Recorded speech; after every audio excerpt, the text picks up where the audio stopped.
Hemingway. Which puts him out on the 10th. FBS schools must have an average home attendance of 15,000 or a rolling 2-year period.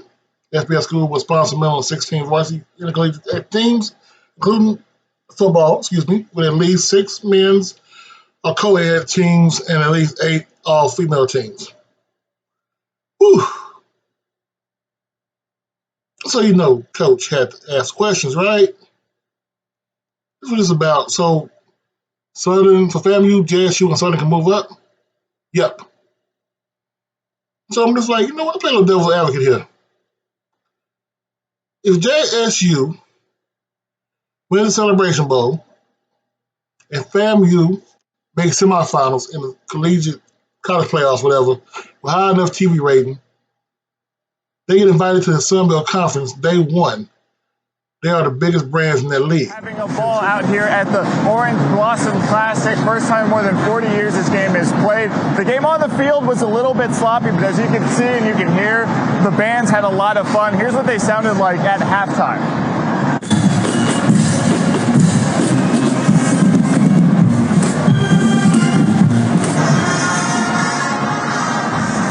Was a low-scoring game, but in the first half, Deion Sanders' son, Shador, airs this ball out deep down the sideline to Devontae Rucker, who makes a difficult catch, but that puts Jackson State in scoring position.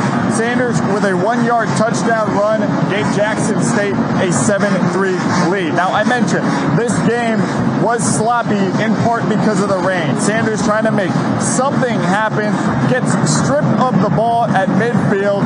He fumbles over to the Rattlers, and that would lead to a FAMU field goal to make it a 7-6 ball game. Now, that's how the score would stay until late in the fourth. Same score, less than 20 seconds to play, 4th and 10. Rattlers can win with just one more score, but Junior Maritovich, a QB for FAMU, taken down. Coach Prime and Jackson State go on to win 7-6. Before we go anywhere, folks, we're going to get the money part out of the way so there is no more questions about that crap. Where the money comes from: App State, $33 million revenues, 8.28 donors, 2.95 media rights.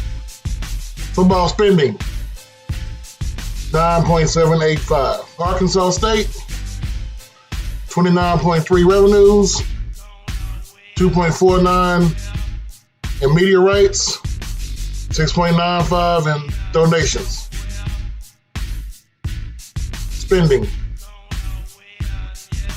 10.582 in football. Coastal Carolina, where does money come from? Government support, 26.2, 3.13 for media rights. Football spending, 13.6. Where does it come from? Institutional government support, 2.61 NCAA media rights. Football spending, 7.787. Where does it come from? Mostly student fees. A little bit of government support, 2.72 million NCAA conference distribution media rights. What do they spend? 8.454. Mexico State. Government, 14 point something million dollars. 1.5 million for media rights.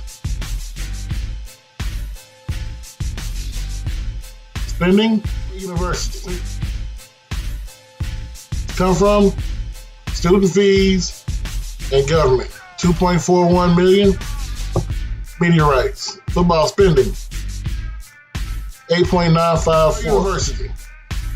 Where does it come from?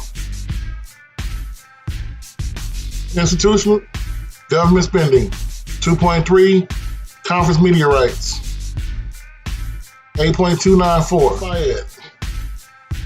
Where does it come from? The government of Louisiana.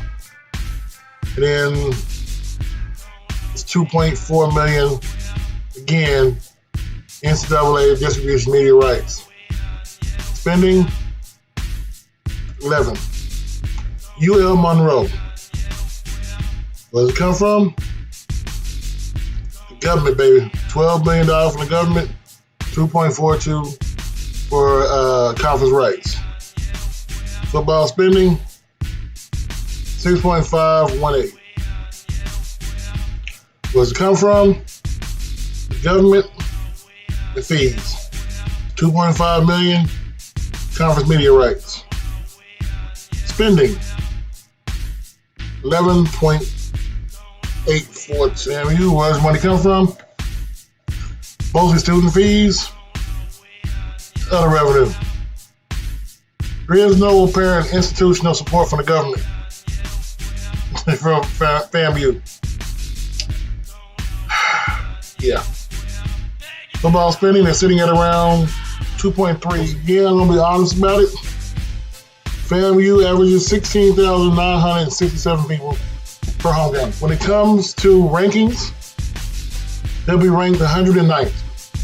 Yeah. And speaking of FAMU, by having this man, Bullet Bob Hayes, they have more Hall of Famers than anybody else in the SunBelt. Yeah, I said that.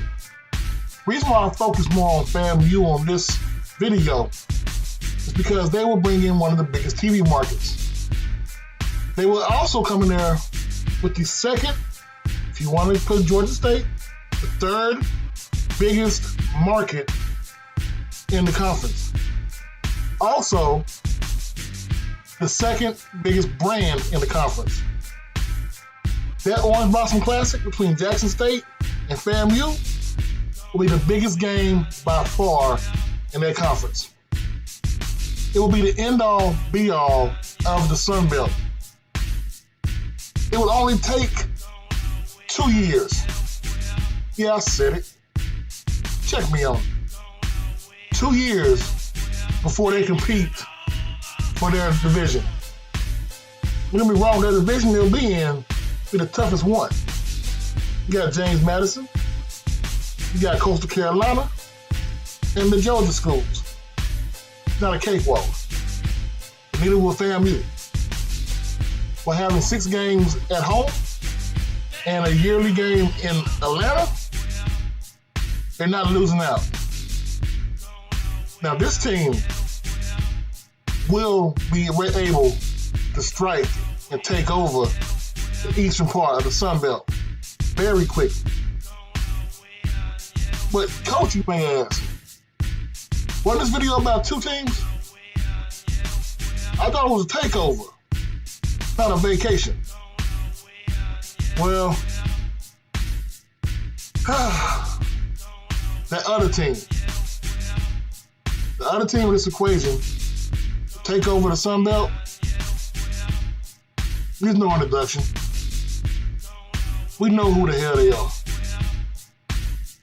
They will automatically have the biggest crowd in the SunBelt.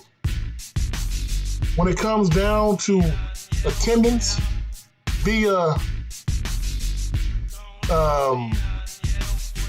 conference, they'll be ranked in the 40s nationwide. They would literally take over the SunBelt. With the amount of talent that's coming into Jackson, Mississippi, hands down, it would double. So if they were in the 50s on recruiting, they'll be in the 20s. Now the money is not there. Except there's one powerful thing that Jackson has that no other school in this conference has. No one else in the college football has. They have Prime.